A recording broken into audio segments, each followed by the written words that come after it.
प्रभात। देत ईश बिन हेतु सनेही,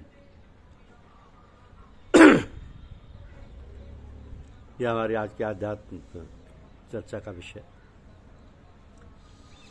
देत ईश बिन हेतु सनेही। मनुष्य न जाने कितने जन्म जन्मांतरों के संस्कार लिए हुए पैदा हुआ है। भगवान कृपा करके उन संस्कारों में से मनुष्य जीवन के हेतु चुनकर मानव जीवन प्रदान करता है। उसकी हेतु की दया कृपा से मनुष्य यह दुर्लभ मानव योनि प्राप्त करता है। इस हेतु मनुष्य को भगवान का कोटिशः धन्यवाद करते हुए कोशिश करनी चाहिए कि उसकी दया कृपा का सहारा और आसरा किसी भी हालत में हमसे छूटने न पाए। संसार के बंधनों में जकड़ा हुआ मनुष्य किम कर्तव्य विमूढ़ होकर भटक जाता है, किंतु जिन्हें परमात्मा पर श्रद्धा और विश्वास है वो किसी न किसी तरह से भटकाव से बचकर अपनी जीवन यात्रा सफल बनाने में कृतकार्य हो जाते हैं।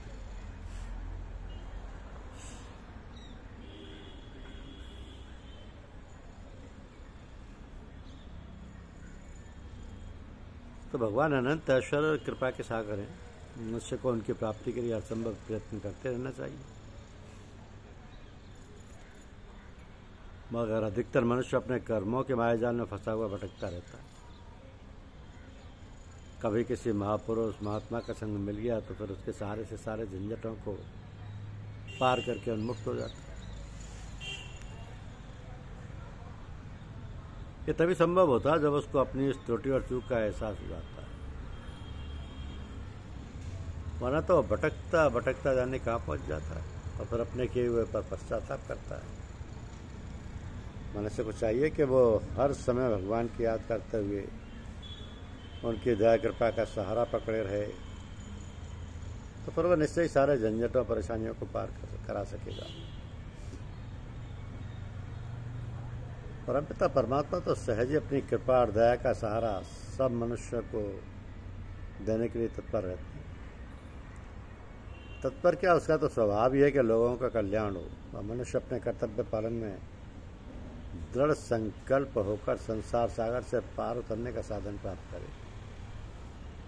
जो मनुष्य स्वभाव से ही परमात्मा पर विश्वास और श्रद्धा रखते हैं उनका तो कहना ही क्या।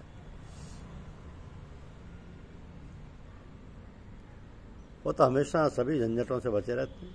क्यों ना फिर हम सब लोग जो भी भगवान के पूजा का ढोंग रखते हैं ठीक प्रकार से अपने कर्तव्य कर्म करें और भगवान का सहारा और आसरा लिए हुए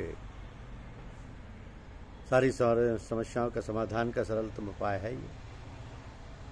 निद्रा और आलस में पढ़कर हम अपने जीवन के मुख्य उद्देश्य को भूल न जाए, क्योंकि मनुष्य जीवन बड़े भाग्य से मिलता है, इसे याद रखें और अपने कर्तव्य पथ पर आरूढ़ रहें। कहा है ना कि ना हम कुछ हंस के सीखे हैं ना कुछ रोक के सीखे हैं, जो भी थोड़ा सा सीखे हैं किसी के होके सीखे। तो दुनिया में जितने भी लोग हैं सब अपने अपने विचार और सोच के मुताबिक काम करते हैं। ठीक क्या और क्या नहीं है इसका विचार बहुत कम लोग करते हैं। जो उचित अनुचित का विचार करते हैं उनके सभी काम ठीक होते हैं, उससे सबको फायदा होता है। तो उसके लिए क्या करना चाहिए, जैसे कि विचार हमेशा ठीक ठाक व लोगों को फायदा पहुंचाने वाले हों।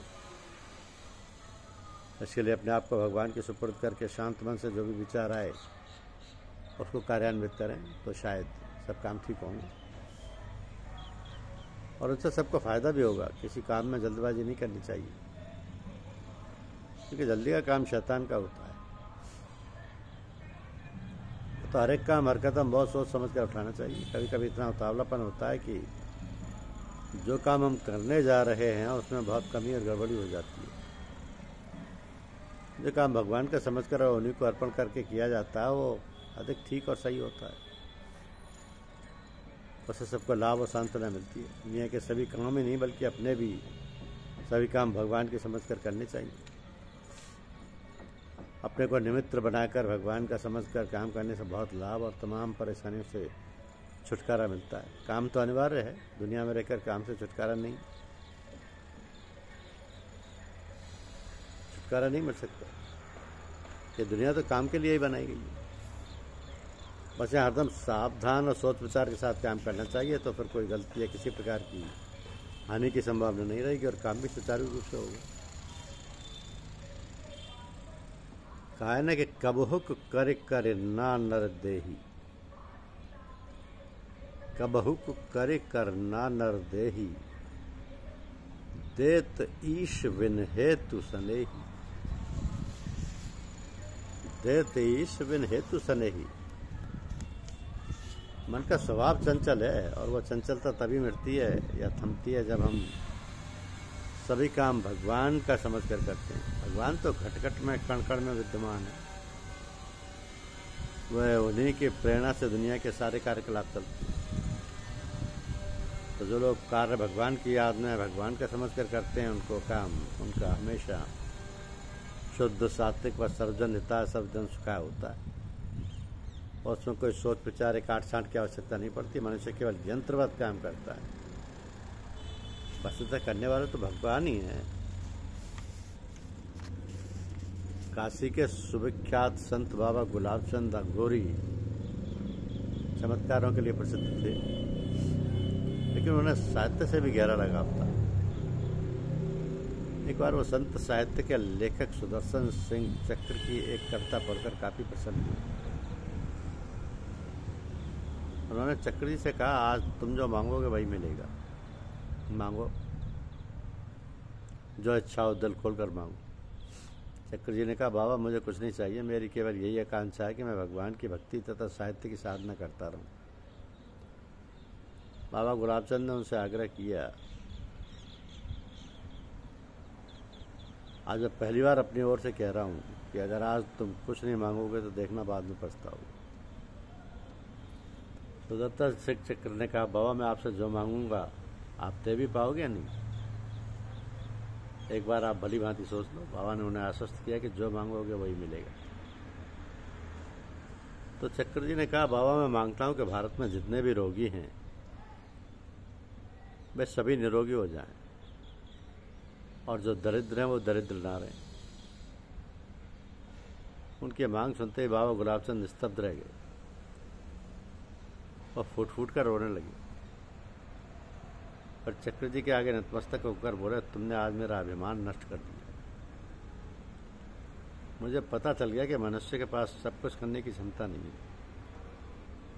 दुनिया में सर्व सक्षम और सर्व शक्तिमान तो केवल भगवान ही होते हैं। सर्वशक्तिमान तो केवल भगवान ही होते हैं। धन्यवाद। वीडियो को लाइक और सब्सक्राइब अवश्य कीजिए। शुक्रिया।